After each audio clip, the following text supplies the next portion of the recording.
Soy Fernando Díaz Villanueva, hoy es 16 de noviembre de 2023 y esto es La Contracrónica.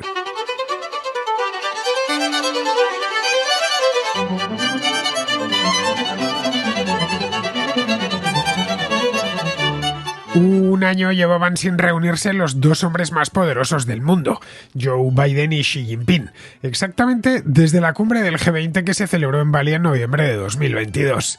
Esta vez la reunión se celebrará muy lejos de allí, de Bali, quiero decir. Se celebrará en Estados Unidos, en la bahía de San Francisco, en el marco de la Cumbre de Cooperación Económica Asia-Pacífico. El encuentro es muy esperado porque las relaciones entre ambas potencias atraviesan un momento delicado. Pero es poco probable, de cualquier modo, que más allá de las formalidades diplomáticas se produzcan avances significativos. Eso sí, que se reúnan en persona Joe Biden y Xi Jinping siempre es bueno, porque puede evitar que la relación se deteriore aún más de lo que ya lo está. De la última cumbre, la de Bali, salió un compromiso para que ambas partes cooperasen en una serie de asuntos relacionados con el comercio y la seguridad. Pero las buenas intenciones no tardaron en naufragar ante la cruda realidad. En febrero de este año fue avistado y derribado un globo espía chino que cruzó Estados Unidos de este a oeste. Aquello coincidió con un viaje que el secretario de Estado, Antony Blinken, tenía pensado realizar a Pekín, lo tenía ya cerrado incluso. El viaje fue pospuesto en medio de acusaciones mutuas y se materializó finalmente 4 meses después, ya en el mes de junio, cuando Blinken pudo reunirse brevemente con Xi Jinping. Desde entonces todo han sido malas palabras y reproches. El gobierno chino acusa al estadounidense de perjudicar deliberadamente sus intereses al tiempo que Joe Biden se ha referido a Xi Jinping como un dictador. Los problemas y la desconfianza mutua no son cosa de ahora. Desde que en 2018 Donald Trump declarase una guerra comercial a China, todo han sido desavenencias. En estos años, Estados Unidos ha endurecido su política arancelaria y ha prohibido la exportación a China de ciertos semiconductores avanzados, porque teme que los chinos vayan a darle uso militar a estos semiconductores. En respuesta, China ha tomado represalias decretando una serie de restricciones sobre los minerales necesarios para la fabricación de chips y baterías. Pero los desencuentros no se han quedado ahí. En el frente militar, Estados Unidos ha denunciado en varias ocasiones que tanto la aviación como la Armada china se han acercado peligrosamente a sus contrapartes estadounidenses. El trasfondo de estos acercamientos hay que ir a buscarlo al estrecho de Taiwán, un brazo de mar de unos 180 kilómetros de anchura que separa Taiwán de la República Popular China. El deseo de Xi Jinping es anexionar Taiwán, ese deseo es público y así lo ha expresado en multitud de ocasiones, pero los taiwaneses no quieren ser parte de la República Popular Chinos. Ellos ya son chinos porque Taiwán, su nombre oficial es República de Taiwán, y no quieren integrarse dentro de su vecino, de su gigantesco vecino, que tiene un sistema político muy diferente al suyo. Así que buscan la protección de Estados Unidos, que desde tiempos de la Guerra Fría les ha prometido en sucesivas ocasiones que garantizarán su independencia. El asunto de Taiwán volvió hace un año al primer plano de la actualidad con motivo de la guerra de Ucrania y desde entonces no lo ha abandonado. Este es uno de los temas candentes que separan a ambas potencias, pero no el único. Estados Unidos entra en año electoral, algo importante porque republicanos y demócratas casi en lo único en lo que coinciden al 100% es en todo lo relativo a China. Los chinos, por su parte, no se encuentran en el mejor momento económico, la recuperación tras la pandemia ha resultado decepcionante y el régimen necesita crecimiento, algo que no tendrá si persisten los problemas internacionales.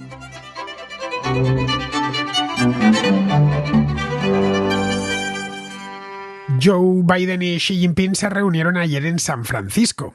La cumbre, de la que se ha hablado mucho estos últimos días, supone todo un hito, porque pocas veces Estados Unidos y China han estado tan enfrentados como en el último año, el que ha transcurrido entre la reunión que Biden y Xi Jinping sostuvieron en Bali con motivo de la cumbre del G20. Esto fue hace justo un año, en noviembre del año pasado. Si han accedido a reunirse de nuevo, significa algo. Han aprovechado, eso sí, otra cumbre, no es una visita oficial oficial que ha hecho personalmente Xi Jinping, como en otras ocasiones, ¿no?, a China, para Washington, para ver allí personalmente a Biden, sino que han utilizado una cumbre, la de la Cooperación Económica Asia-Pacífico. Esto es un foro de tipo económico, creado hace ya bastante tiempo, hace más de 30 años, por los países ribereños del Océano Pacífico. A este foro se le conoce más como APEC en inglés, por sus siglas Asia Pacific Economic Cooperation. Seguramente por las siglas APEC os sonará mucho más. Bien, pues a esta cumbre Xi Jinping podría no haber asistido perfectamente. No es una cumbre tan importante. Bueno, no lo hizo la del G20. Esto estamos hablando de hace muy poquito tiempo, del mes de septiembre en Delhi. Le dediqué a esta cumbre un programa. En aquel momento se habló de que Xi Jinping no había volado hasta la India para evitar encontrarse con Biden. Tampoco estuvo Vladimir Putin, pero bueno, es que Vladimir Putin procura no salir de Rusia por la cuenta que le trae, no vaya a ser que le echen el guante.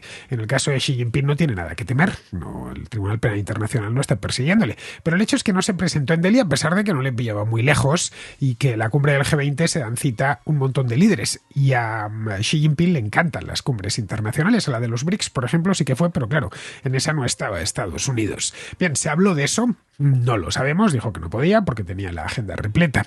Así que si está yendo a la de Asia-Pacífico, la de la PEC, que tiene mucha menos importancia que la del G20, se ha decidido bloquear su agenda para un viaje tan largo. Delhi está mucho más cerca de Pekín de lo que está San Francisco.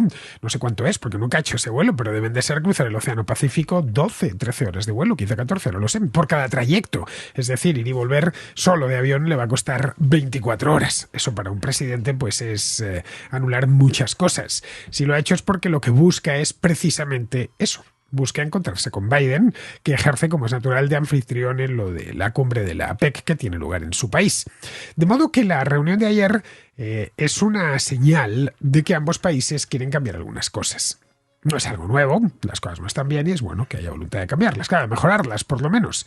En los últimos meses, eso sí, se han producido algunos acercamientos tímidos. Se hablaba antes en la introducción de Blinken, este mismo año estaba para ir ya con las maletas hechas, poco menos, para irse a Pekín, y sucedió aquello del globo, a lo que también le dediqué aquí una contracrónica. Este globo que apareció en los cielos, no sé si fue de Dakota, y cruzó todo Estados Unidos desde el noroeste hasta el sudeste, salió por las Carolinas y que nos dio tanto que hablar a todos, porque la gente iba con telescopios, con prismáticos, con teleobjetivos, fotografiando este globo que parecía un globo meteorológico o un globo espía. Lo derribaron, esperaron eso sí a que cruzase todo el país y lo derribaron cuando ya estaba en el mar y había superado la costa este. Bien. Esto dio muchísimo que hablar, no se sabía muy bien qué pintaba allí. Los chinos simplemente explicaron que era un globo meteorológico, que se les había escapado, vamos, que su idea era saber qué tiempo iba a hacer, pero los vientos se lo llevaron hacia América, atravesó buena parte de Canadá y luego ya los Estados Unidos. Bien, esto ocasionó una crisis gigantesca, pero sí una crisis entre los dos países. Empezaron a intercambiarse acusaciones, me estás espiando, no es verdad, aprovechas cualquier cosa para meterte conmigo y para decir que soy hostil. Resultado, Blinken se tuvo que quedar en Washington. Suspendió, mejor dicho, pospuso el viaje hasta unos meses después, 4 meses después, cuando ya fue recibido por el ministro de Exteriores chino, que se llama Wang Yi, y por el propio Xi Jinping. La reunión con Xi Jinping fue algo muy corto. No ha sido el único en ir, otros miembros del gabinete de Biden han viajado a China para ir tanteando el terreno. El propio ministro de Asuntos Exteriores chino, Wang Yi, ha visitado, y otros altos cargos chinos en estos últimos meses han visitado Estados Unidos. Bueno, el propio Xi Jinping señaló ya un cambio de tercio cuando le dijo hace no mucho al líder de la mayoría en el Senado, que se llama Chuck Schumer, que había muchas razones para hacer que las relaciones entre China y Estados Unidos funcionen adecuadamente. Esto fue en el mes de octubre, estoy hablando hace cosa un mes, cuando Schumer, uno de los senadores principales, visitó Pekín. Eso sí, antes de la reunión de esta semana, los dos gobiernos, mejor dicho, han rebajado mucho las expectativas. ¿Para qué? Pues para que luego no haya disgustos, que no se espere que de aquí va a salir unos acuerdos fundamentales, no, ni muchísimo menos. Es un simple tanteo, una aproximación. No obstante, se esperan algunos resultados concretos de la cumbre, ya veremos, porque lo que sabemos, la verdad es que no es mucho. Quieren, por ejemplo, reanudar el diálogo militar. algo que está parado desde que se produjo la visita de la que entonces era presidenta de la Cámara de Representantes, Nancy Pelosi, a Taiwán. De esta visita también hablamos en su momento aquí en la Contracrónica. Esto fue en el mes de agosto del año 2022. A lo tonto ha pasado ya año y pico. Bien, fue en agosto de 2022 y aquello ocasionó un terremoto diplomático de primera categoría, de primera magnitud. El régimen chino acusó a Estados Unidos de promover la guerra. No olvidéis que en agosto de 2022 la guerra de Ucrania, que ya nos hemos acostumbrado a vivir con ella, pero en aquel momento estaba en plenitud, llevaba apenas unos meses, y que estaba haciendo todo lo posible, que Nancy Pelosi era un irresponsable, pero estaba haciendo todo lo posible por poner más nervioso al mundo de lo que ya lo estaba en el verano de 2022. Les acusó también de no respetarle, de que es eso, de mandar a alguien tan importante como el presidente de una de las cámaras hasta la isla de Taiwán. Bueno, lo cierto es que Estados Unidos respeta a China, a las dos Chinas, esa es la verdad, la República Popular y la República de China. Como os decía antes, el nombre oficial de Taiwán, utilizamos el nombre de Taiwán porque es el más común y porque si utilizásemos el nombre oficial daría lugar a muchos equívocos. Es más, cuando compramos algunos productos que están fabricados en Taiwán, a veces no pone Taiwán. Bueno, de hecho no pone Taiwán, pone hecho en la ROC, Republic of China, República de China, que es el nombre original. Ambas repúblicas la respeta, de hecho respeta más a la popular porque es a la que reconoce. Bueno, una de ellas, la República de China, vulgo Taiwán, es incluso más antigua, proviene de principios del siglo XX, tiene más de 100 años y de hecho hasta la misma bandera, y es esa república que nació después del fin de la dinastía Qing. Vamos, que si se ponen a discutir sobre cuál de las dos tiene más legitimidad, pues la República de China creo que en esto gana por goleada, es más antigua y plenamente legítima. Pero al margen de este asunto de Pelosi, que ya digo, no está de presidenta de la Cámara, dejó la presidencia de la Cámara hace mucho tiempo, hace unos meses, a enero de este año. Son muchos los temas militares de los que tienen que hablar, porque la cosa se ha puesto al rojo vivo. No olvidemos que tenemos dos guerras ahora mismo en curso, la de Ucrania, que no termina nunca, y después la de Gaza, que empezó hace solo un mes. Uno de ellos es el uso de la inteligencia artificial en sus respectivos programas nucleares.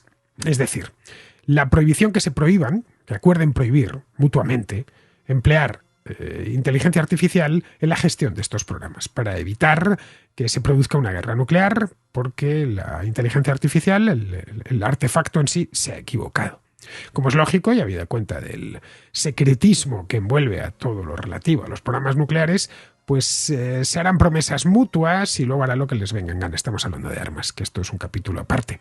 Si el uso de la inteligencia artificial les da algún tipo de ventaja, y seguramente se la darán, pues lo emplearán, por mucho que se hayan comprometido a no hacerlo. Pero lo que más preocupa en Pekín y en Washington ahora mismo, por ahora, no es la inteligencia artificial y las armas nucleares.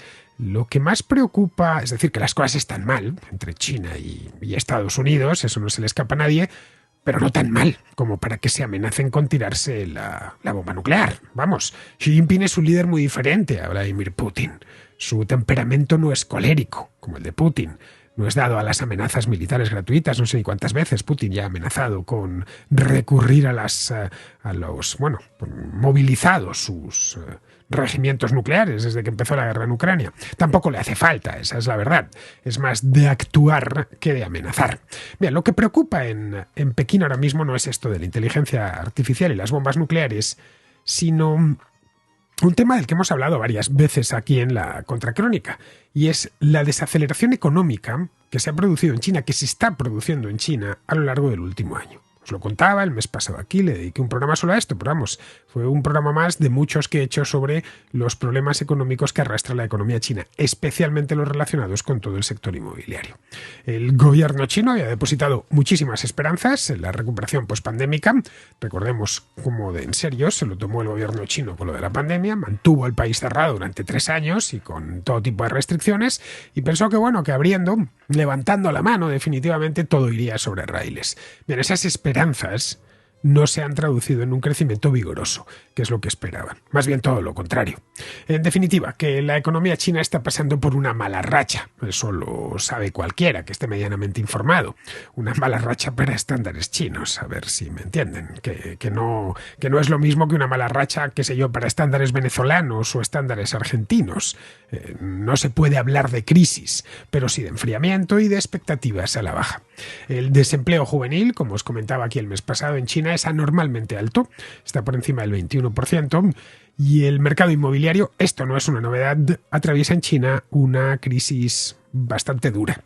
Las empresas inmobiliarias están muy endeudadas y también lo están los gobiernos locales, que vivían, en buena medida, de todas esas expansiones urbanas y esos grandes proyectos inmobiliarios y de obras públicas que se habían estado haciendo en los últimos 20-25 años. En el momento en que esto se ha secado o ha disminuido, estos gobiernos provinciales se han visto en problemas, provinciales y municipales. Luego, para colmo de males, para los chinos, quiero decir, la exportación no tira como solía tirar, porque el mundo anda en vilo, con la guerra de Ucrania, ahora con la guerra de Gaza, y todos los problemas derivados de la inflación en Occidente, que lleva ya muchísimo tiempo, y estamos hablando de inflación desde hace más de 2 años, en Europa, en Estados Unidos, en Canadá, en fin, que hay un problema con eso, y eso ha retraído en parte el consumo. Los problemas derivados de la guerra de Ucrania pues ya los conocemos, carestía de la energía, etcétera.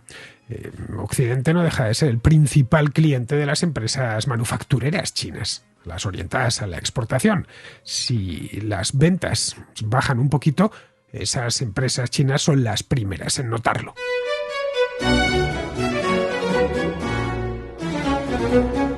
La mala racha de la economía china no va a durar eternamente, pero preocupa al gobierno de Xi Jinping, ya que uno de los pilares de su legitimidad es ese mismo, es el crecimiento económico.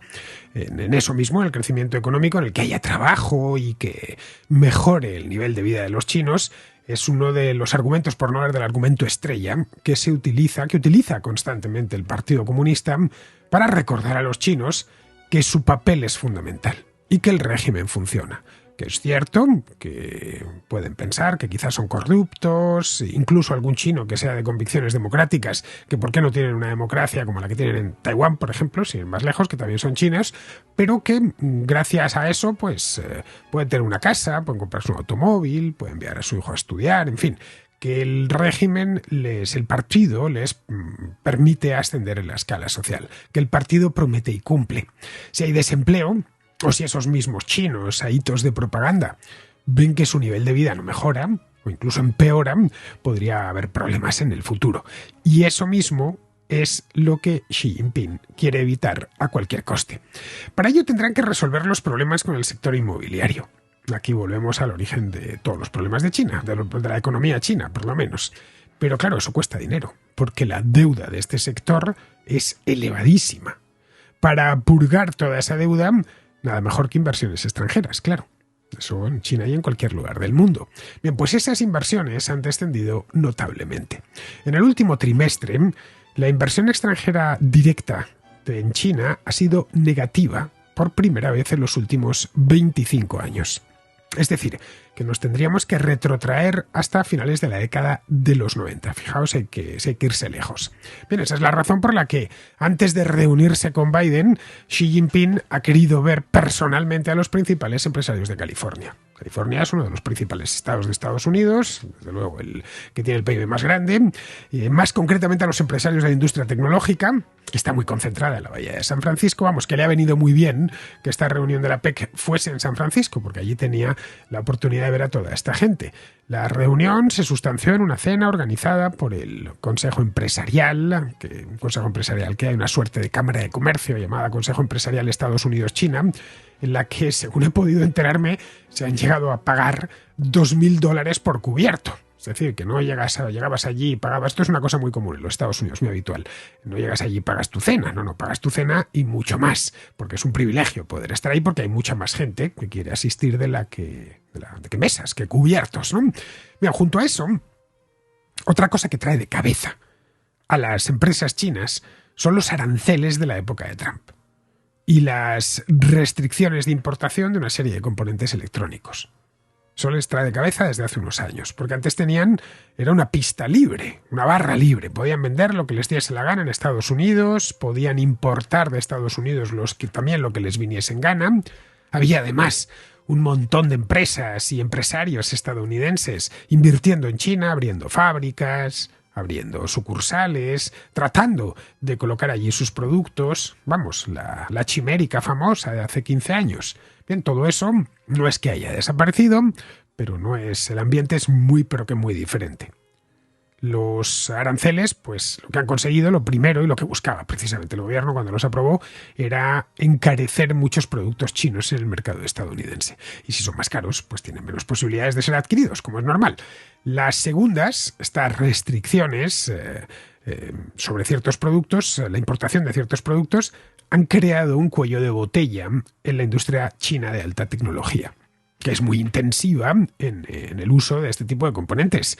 China desde hace muchos años ya no se dedica a la fabricación de juguetes de plástico, ¿no? O de calculadoras, no, en absoluto. Evidentemente también fabrica eso, pero fabrica productos de alta tecnología y para eso necesita componentes de alta tecnología. Pero algunos de esos componentes, especialmente cierto tipo de semiconductores, no se hacen en China. Se fabrican en Estados Unidos, o por lo menos se ingenian en Estados Unidos y se terminan fabricando muy cerquita, en la isla de Taiwán. Los problemas de Biden con China son algo diferentes. Se inscriben, y aquí ya nos tendríamos que meter en cuestiones políticas, se inscriben en el ciclo electoral que dará comienzo dentro de 2 meses. Bueno, dar comienzo ya ha dado comienzo, pero el pistoletazo de salida, como si esto fuese una carrera de caballos, no se dará hasta que se celebren empiecen las primarias en Iowa dentro de un par de meses, que sea en enero. Falta además menos de un año para las elecciones presidenciales, se celebrarán el 5 de noviembre de 2024 y China, como ya sucedió en 2020, será, y también sucedió en 2016, pero no tanto, pero de China se viene hablando en Estados Unidos desde hace mucho tiempo, pero en 2020 fue clave, será uno de los temas estrella de la campaña. Aquí es curioso porque republicanos y demócratas discuten por todo. No hay más que echar un vistazo cada mañana a cualquier periódico estadounidense, sobre cualquier tema, menos por lo de China. En el Congreso hay, y en el Senado, acalorados debates sobre, qué sé yo, el apoyo a Ucrania, la política energética, la discriminación positiva, el aborto, la fiscalidad, si los impuestos son más altos, son más bajos, y un largo etcétera, lo que queramos, hasta incluso sobre este tema de Israel y Palestina. Pero todos coinciden en que hace falta adoptar una posición dura, especialmente dura, frente a China. Esto a Biden le viene que ni pintado, porque si muestra firmeza frente a Xi Jinping, ganará puntos tanto frente a los votantes demócratas como frente a los republicanos. Falta le hace a Biden, porque según los sondeos de intención de voto, está empatado frente a Donald Trump, pero también frente a Ron DeSantis, en el caso de que las primarias republicanas terminen ganando las DeSantis. Pero frente a los dos, está empatado en torno a un 38-40% de intención de voto. Hay encuestas que dan ventaja a uno, encuestas que dan ventaja a otro. Es pronto todavía para hablar de resultados de las elecciones presidenciales del año próximo, porque todavía tienen que pasar muchas cosas, pero esto nos permite hacernos una idea. Vamos, que Biden no tiene ni mucho menos garantizada la reelección. Pero una postura dura frente a China no es sinónimo de romper relaciones con ellos. Eso sería incluso contraproducente. Todos en Estados Unidos saben que necesitan a China, tanto como China a ellos. La mayor parte de votantes quieren que las relaciones sean aproximadamente buenas. Pero que Estados Unidos no se deje avasallar, que se impongan aranceles sobre sus productos y que se les vigile estrechamente en todo lo relativo al espionaje, tanto al industrial como al militar. Bien, esto es encaje de bolillos, como podemos ver. Bueno, exactamente lo que Biden trató de hacer ayer. Mantener abierto el diálogo, pero sin dar ningún paso atrás, que se pueda percibir como síntoma de debilidad. Lo que es un hecho es que tanto uno como el otro no tienen nada que ganar si siguen creciendo las tensiones y la desconfianza. El gobierno estadounidense sabe que si la relación termina de congelarse, eso dañaría la economía, muy dependiente por lo demás de las importaciones de China y del propio mercado chino, que ya es el primero, para muchas empresas estadounidenses. El gobierno chino teme lo mismo. Si la cosa va peor, las primeras en tomar nota serían las multinacionales occidentales, que por cierto llevan años tomando nota. Muchas están instalando ya fábricas en otros países asiáticos como Vietnam o como la India, o incluso trayendo la producción a Occidente. Si esta tendencia va en aumento, eso afectaría directamente al crecimiento económico en China. y alimentaría el desempleo. De modo que ambas partes están interesadas en estabilizar lo más posible la relación. Podríamos resumirlo en que Biden y Xi Jinping reconocen que las cosas no van bien, pero no quieren que empeoren. Eso sí, de aquí quizá podría salir algo tangible. Podría, por ejemplo, tratarse el espinoso tema este de los precursores del fentanilo, del que se ha hablado tanto. Empresas chinas envían a los cárteles de la droga mexicanos estos precursores, que son unos productos químicos que se utilizan para fabricar fentanilo. Es una droga infernal, una droga sintética que es, qué sé yo, 100 veces más fuerte que la morfina. Este fentanilo se produce en México para el mercado estadounidense. Y hoy es la principal causa de muerte entre los estadounidenses de 18 a 45 años. Un acuerdo para que el gobierno chino tome medidas contra esas empresas y vigile los envíos sería una victoria para Biden. Otro tema es el de la inteligencia artificial que he comentado antes, con lo de las armas nucleares. Pero esto sería extensible a otro tipo de armas, como por ejemplo los drones. Ahí sería más fácil de verificar que no se está empleando la inteligencia artificial, ya que los drones se usan de forma rutinaria en casi cualquier conflicto bélico. Algunos son muy sofisticados y otros mucho más artesanales, como estamos teniendo ocasión de ver en Gaza. Pero vamos, cualquier acuerdo relativo a la inteligencia artificial en el sector de la defensa sería meramente retórico, como comentaba antes, ya que tanto China como Estados Unidos están interesados en desarrollar estos sistemas de armas impulsados por inteligencia artificial. No van a privarse de hacerlo porque sería dar una ventaja al otro. Respecto a lo de Taiwán, pues no saldrá nada, porque la posición de ambos es inamovible y no puede salir nada. Para Xi Jinping la anexión de la isla es un objetivo irrenunciable y lo único que necesita para conseguir ese objetivo es tiempo. Y a Biden le atan las 6 garantías acordadas con el gobierno taiwanés en 1982. Pero es que además, desde el punto de vista estratégico, no puede consentir Biden que China se haga con la isla, porque eso le daría acceso directo al Pacífico, algo que en Washington siempre han querido evitar. De Taiwán simplemente mejor no hablar, pero todo lo demás es perfectamente debatible. Aunque no hayan sacado nada en claro, bueno es que estas reuniones se celebren en un entorno tan incierto e inestable como el actual. Después de lo de Ucrania y con Oriente Próximo en pie de guerra, la economía mundial no puede permitirse más disgustos.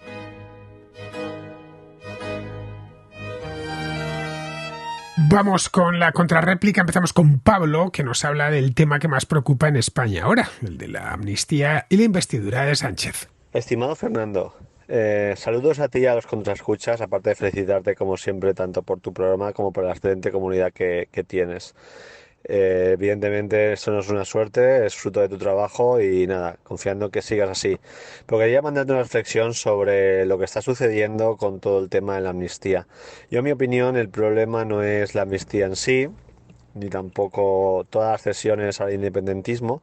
Son temas muy grandes, muy graves, la verdad, y bueno, significan una degradación democrática muy sustancial, pero bueno, que si se amnistía, eso no es un grave problema. El problema tampoco está en la cantidad de cesiones, como el dinero que le van a transferir y condonar por lo menos, etcétera, etcétera. El problema está que la democracia, pues podemos certificar que ha muerto. Em, Desde luego, la democracia en España, con sus más y con sus menos, con ciertas debilidades y ciertos problemas, pues al menos como mínimo era funcional. Pero el día que este señor nombró de fiscal general a una señora que el día antes era ministra, pues yo creo que en aquel punto ya pudimos darnos cuenta de lo que estaba sucediendo y lo que estaba por venir, ni más ni menos. Lo que está sucediendo ahora para mí no es ninguna sorpresa, porque aquello, aunque muchas personas piensen que es algo inocente, no lo es. El gobierno de Pedro Sánchez en estos últimos 5 años ha intervenido en mayor o menor medida, de un modo o de otro, un montón de instituciones. Y es eso lo que es una democracia, porque la democracia no es ir a votar cada 4 o 5 años o los que sea. En Venezuela hay elecciones y en Cuba también, y esto al final no es más que una pantomima si el Estado no se dota de una serie de instituciones que deben de ser funcionales y sobre todo independientes. En el momento que el gobierno de turno las puede interferir, y las puede manipular y puede nombrar los cargos como le parezca, pues esa democracia es solo una apariencia. es muy importante que las instituciones sean independientes y sean funcionales. Y en el momento que no lo son y han dejado de serlas, pues yo creo que es conveniente decirlo. Ya no vivimos en una democracia. Podemos votar, hay ciertas libertades, pero que muy probablemente a medida que al gobernante de turno le convenga y pueda, las irá deteriorando más y más y más. Por lo tanto, solo estábamos viviendo ese proceso de transición de una democracia plena a una dictadura en mayor o menor medida mm, visible, pero que vamos, que vamos a vivir una dictadura, porque el Partido Popular tampoco ha hecho mucho por arreglar esta situación. El problema viene de bastante lejos, el momento en el que los políticos podían nombrar a los jueces del Constitucional y del Supremo, pues esto ya era un peligro. Y el PP muchas veces, estando en campaña, cuando estaba en la oposición, decía que quería defender la independencia del Poder Judicial, pero nunca jamás que ha tenido oportunidad lo ha hecho. Lo pudo hacer Aznar en su día, en su segunda legislatura, y lo pudo hacer Rajoy con su mayoría absoluta, una mayoría absoluta bastante contundente.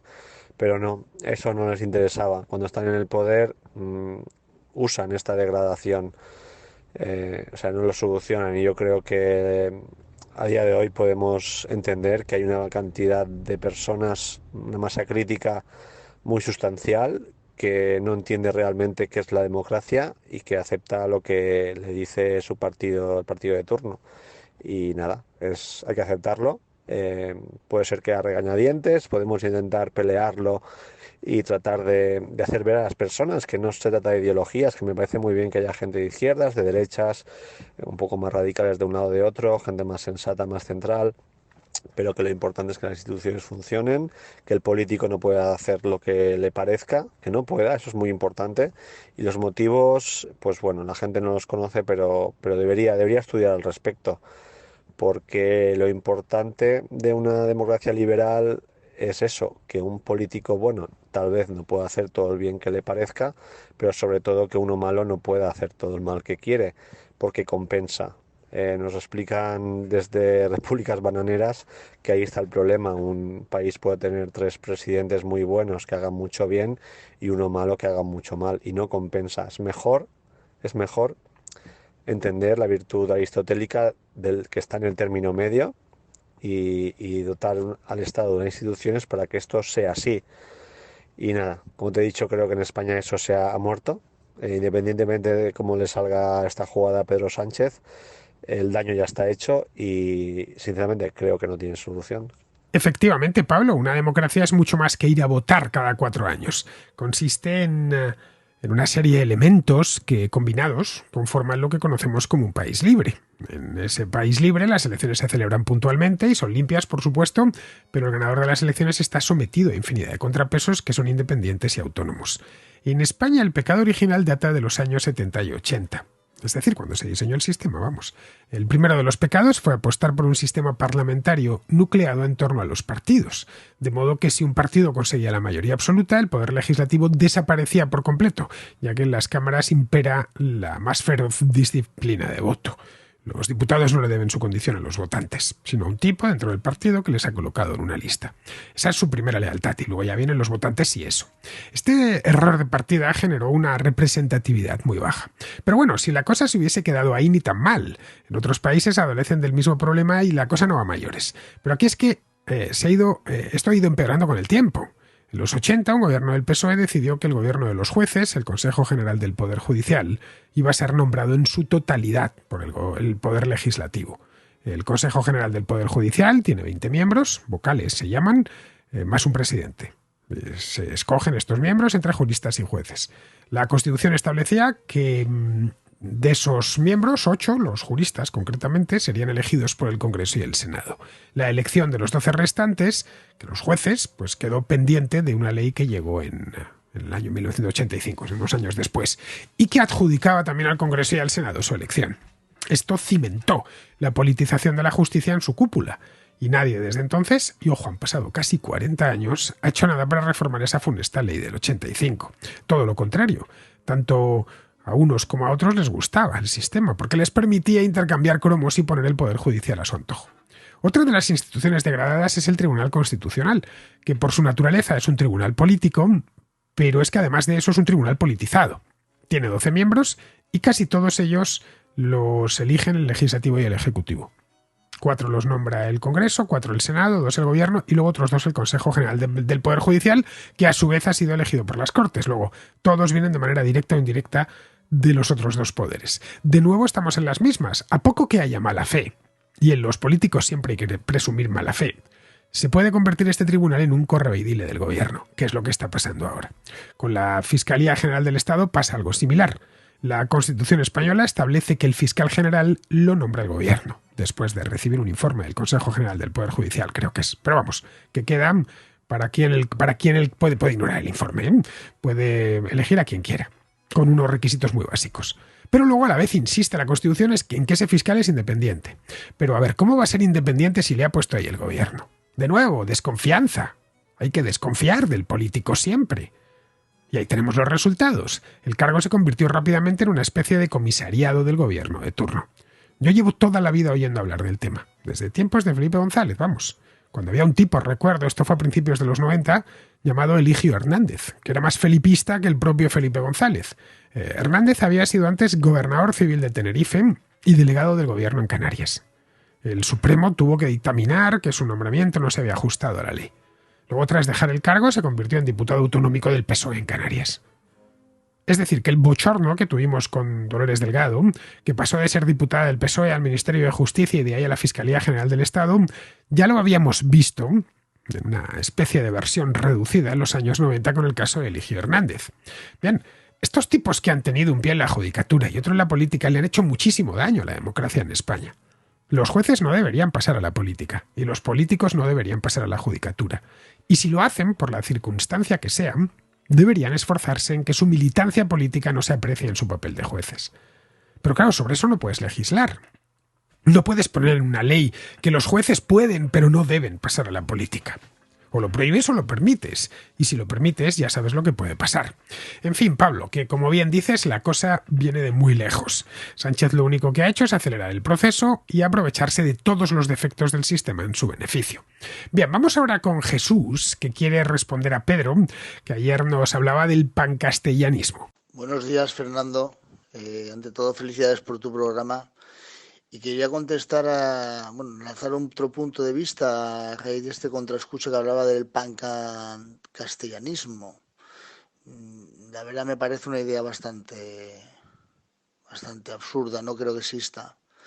Igual que quería lanzar un pequeño apunte sobre este escritor valenciano, Joan Fuster, que hablaba de los països catalans. Dentro de lo que es el catalanismo que se impone en la comunidad valenciana, se habla de los països valencians.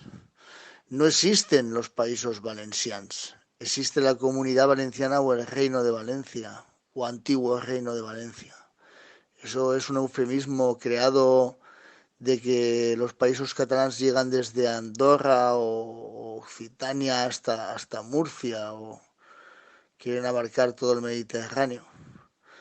Me referiría al escritor valenciano don Vicente Blasco Ibáñez, que dijo, y con todo respeto, por supuesto, a los catalanes: valencians, cuideu-vos dels catalans, que seguint pastors i morts de far no en volen més que lo regne. Valencianos, cuidaros de los catalanes, que siendo pastores y muertos de hambre, no quieren más que el reino. Y evidentemente esto no va para la ciudadanía catalana, que es una ciudadanía maravillosa. Va para esos independentistas que quieren imponer esas leyes y esas formas de maneras tan radicales. Un saludo desde Valencia. A mí, sinceramente, Jesús, estas historias que os traéis entre valencianos y catalanes se me escapan un poco. Me pilla el tema lejos y no capto bien los matices. Entre Valencia y Cataluña veo diferencias, pero también semejanzas, como las veo entre Asturias y Cantabria o entre Navarra y el País Vasco. En todos los casos, esas diferencias y parecidos no dan para construir un discurso identitario, o al menos a mí me lo parece. Pero bueno, ya sabes que en España somos expertos en estas menudencias absurdas. Las identidades nacionales dentro del país se convirtieron en un gran negocio para unos cuantos aprovechados hace hace medio siglo y de ahí que proliferen tanto. Todos quieren su ración de diferencia con el vecino para poder vivir de ello, pues apelando a los bajos instintos de la gente, como la envidia o la venganza. La cosa a los nacionalistas catalanes les ha funcionado bien, al menos a sus líderes, porque otra cosa es Cataluña. A la Cataluña real, los catalanes de a pie. A esos la sobredosis de identitarismo no les ha sentado nada bien. Así que mi consejo es que lo mejor que podéis hacer en Valencia es ignorar algo tan venenoso como el nacionalismo identitario. Sois valencianos, os gusta o no, depende de cada uno, pues vuestras tradiciones y costumbres, y eso no tiene por qué ir contra nadie. Pero bueno, ya sabes que el nacionalismo necesita el enfrentamiento, sin él se queda en nada. Bien, vamos ahora con Yago, que es de La Coruña, que estuvo este domingo en la manifestación contra la amnistía en su ciudad, y nos cuenta lo siguiente. Hola, buenas, Fernando. Enhorabuena por tu programa y un saludo a todos los oyentes, lo primero. Y nada, yo te hablo porque este fin de semana fui a la manifestación contra el PSOE que convocó el PP en Coruña, que es la ciudad donde vivo. Y bueno, a pesar de la gran afluencia de personas y lo despierta que parece que está España, ¿no? Que ahora se dice mucho, salí muy descontento de allí. En primer lugar, porque más que una manifestación, parecía que estábamos celebrando que España había ganado la Eurocopa. O sea, solo se veían banderas de España y se cantó el himno de España y poco más. Un señor que supongo que era del PP dio un discursito sobre lo mucho que nos gusta nuestro Estado y lo orgullosos que estamos de ser españoles. Pero vamos, aparte de dos pancartas, no se veía, o sea, alguien que sea de fuera, un extranjero, un periodista que venga de cualquier otro país a cubrir estas manifestaciones, por lo menos en mi ciudad, no se habría enterado de qué era la manifestación. No se sabe realmente cuál es el descontento popular que hace que tanta gente acuda a las calles. Entonces, es cierto bueno, la derecha estamos bastante menos acostumbrados a manifestarnos. No sé si, bueno, lo comentaba Guadalupe en tu programa, si bueno, pues porque nos quejamos menos o pues decía que porque tenemos que trabajar más. Pero bueno, la verdad que es envidiable lo bien que se organiza la izquierda en este sentido, ¿no? En una manifestación, aunque sea de 100 personas, siempre están o los del sindicato o los políticos o bueno, o los propios trabajadores o los militantes eh, con una pancarta bien clarita con los puntos que quieren. Entonces cualquiera, aunque sean 10 personas, se puede enterar. Salen las noticias como lo que es. Entonces, yo creo que también ese es un problema que tenemos, que somos o muy tímidos o que esperamos pues no sé, que un partido lleve la batuta. Y a mí, la verdad, yo luego me arrepentí. A mí no se me ocurrió llevar una pancarta. Dije, bueno, ya habrá un montón de pancartas. Yo voy a ir, pues, oye, a animar y demás. Pero se ve que todos pensamos lo mismo. Entonces, yo creo que tenemos que tener un poco más de iniciativa. O sea, y también por otra parte, un poco más de agresividad, ¿no? Y esto que se me entienda bien. Es decir, yo sé que no podemos hacer lo que hacen lo que hicieron los CDRs en Cataluña, ¿no? No podemos quemar las calles, que aunque tú ves que en Francia, oye, el pueblo responde así contra las medidas que toma el gobierno y se ve que les funcionan, pero bueno, si hacemos eso nosotros, lo que está claro es que Pedro Sánchez se las apañará, que es un experto en eso, en vender a la Unión Europea que en realidad somos un grupo de ultras y que lo que necesita es más policía para controlarnos y no ninguna medida política. Entonces eso no se puede hacer. Pero bueno, por otro lado, tú se supone que te manifiestas cuando estás enfadado por algo, cuando quieres cambiar las cosas. Y no se veía ese clima de enfado, de hastío, ¿no? Sí que es verdad que igual en las manifestaciones de Madrid es diferente. Pero por lo menos en las provincias yo creo que tenemos que sacar un poco más de diente y no sé, yo quiero que nos des algún consejo. Sé que es complicado, ¿no? No cruzar la línea, porque además cuando estás en esa masa, si alguien empieza a encenderse y a ir contra la policía o lo que sea, eso puede ser peligroso. Pero sí que creo que necesitamos tomar un poco conciencia de que realmente, si queremos que haya una respuesta ciudadana, los responsables somos nosotros, cada uno de nosotros. Cuando vayamos a una manifestación, tenemos que encargarnos de hacer una pancarta, de ser claros, de protestar, de ir a la sede del PSOE y de decir claramente cuál es el problema. ¿Que tú quieres que Sánchez, yo qué sé, que repita las elecciones? Pues pídelo, por Sánchez repite elecciones, ¿no? Y esto lo digo como si lo dijera a los contraescuchas, en realidad lo estoy diciendo para mí mismo, porque bueno, fundamentalmente como quien me fui enfadado fue conmigo por no haber hecho nada de esto, ¿no? El otro día. Pero bueno, eso, que no sé, que por una parte está muy bien que hayamos despertado y que, bueno, que nos parezca una aberración contra el Estado de Derecho y contra la separación de poderes esto que está pasando ahora en España, pero creo que se nos tienen que ver un poco más los dientes, ¿no? Y por lo menos ser más claros, llevar más pancartas o bueno, pedir realmente algo. Que no parezca que estamos ahí celebrando los triunfos de la selección española. Pero bueno, nada, no me alargo más, que eso, que enhorabuena por tu programa, que sigo desde hace ya un montón de años y nada, y que un saludo a todos. Bueno, Yago, el himno de España no se cantaría, se tararearía en todo caso, porque nuestro himno no tiene letra. Respecto a la manifestación, yo no estuve en ninguna de ellas porque me encontraba fuera de España, así que no pude ver el ambiente de manera personal, pero por lo que vi en fotos y en vídeos me pareció que era algo masivo y pacífico. Vamos, lo deseable en una manifestación, que haya mucha gente y que no se registren disturbios. En cuanto al consejo que me pides, a ver, yo no soy un especialista en manifestaciones, yo soy un tipo muy tranquilo, no soy militante político, nunca he estado afiliado ni nada por el estilo, no soy activista, vamos, he ido a manifestaciones pero más básicamente a cubrirlas. Bueno, de hecho he participado en una sola manifestación en mi vida, a todas las demás he ido por trabajo. La única manifestación a la que he ido por mi propio pie fue la del 11M. Estábamos todos en shock, en estado de shock en Madrid y recuerdo que llovía a mares aquel día. Aquello más que una manifestación era una concentración de duelo por la masacre de Atocha. Es decir, que no hubo gritos, ni consignas, ni nada de eso. Estábamos todos como en un funeral aquel día, en el Paseo de Recoletos. Eso lo recuerdo vivamente. Exceptuando esa, a la que fui porque creía que era mi obligación, no he ido a manifestarme a ninguna más. Pero he presenciado muchas, claro, centenares, en los últimos 25 años. Casi siempre con una cámara de fotos en la mano.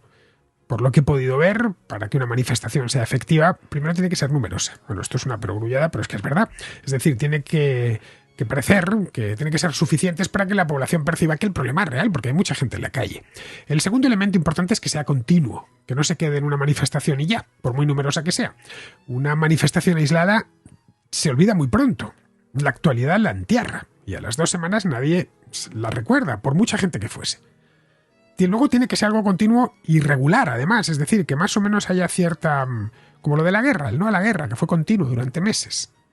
Hasta que se solucione el problema o el gobierno atienda las razones que se están pidiendo. Atienda razones, es el famoso hasta que se sienten a negociar los del gobierno. Entonces ya nos callamos, ¿no? En este caso lo que ha hecho estallar la indignación popular ha sido la amnistía. Pero la amnistía se aprobará en breve, por lo que es necesario que sea otra cosa la que mueva a la gente. Podría ser la de reclamar elecciones, nuevas elecciones, o esperar a que se vaya materializando el acuerdo con Junts para protestar. Pero vamos, que debemos permanecer alerta porque tenemos que permanecer alerta, porque este es todo un asalto al Estado de Derecho. Ya lo he dicho en mis vídeos y lo digo por aquí. Igual se terminan saliendo con la suya, pero al menos podremos decir que hicimos lo que estaba en nuestra mano para impedirlo. Bien, pues vamos a terminar ya. Vamos con Pizarro, que nos habla del regreso de David Cameron. Los límites en democracia para impedir que políticos que dejan la misma entre la vergüenza y el bochorno vuelvan a la misma son ninguno. Los resultados de esta falta de salvaguardas son exactamente los previsibles. Un cordial saludo de Pizarro. Pues con esto terminamos ya la contracrónica de hoy, 16 de noviembre. Mañana no estaré de vuelta porque me voy a Orense. En Galicia, una ciudad en la que estuve el año pasado y que este año regreso por las cosas de mi amigo Jorge Escotado, que ha vuelto a organizar, también en Orense, ciudad preciosa, por cierto, un homenaje a su padre, que hace ya 2 años que nos abandonó, que vamos a estar, pues lo tengo aquí delante, va a estar Sergio, es decir, un tío blancoetero, y va a estar también Begoña Villacís. Para los que estéis por Orense o por Galicia, así dicho de manera más general, bueno, Yago, ahora que acabo de responderte la pregunta esta que me has hecho, pues tú estás cerca, o relativamente cerca, que es La Coruña. Vamos a estar a las 20:30 horas de este viernes en el Centro Cultural Marcos Valcárcel. Según me pone aquí Jorge, la entrada es libre hasta completar aforo. Así que nada, ahí os esperamos. A mí ir a Galicia siempre me encanta, me gusta muchísimo, incluso cuando llueve, porque ya sé que allí lo de la lluvia, digamos que forma parte de la infraestructura local, porque lo hace más bonito para las fotografías. Pues nada, volveremos el sábado, lo cual me impedirá, una vez más, ir a la manifestación. La semana pasada no pude porque estaba en Inglaterra y esta porque voy a estar en Orense. No sé, igual si hay algo en Orense. Los Escotados, Sergio Villacís y yo nos apuntamos, que es una posibilidad. Entre tanto, pues nos volvemos a escuchar, creo que es este sábado, no, porque el sábado estaré fuera. Este domingo entonces. Nos escuchamos entonces.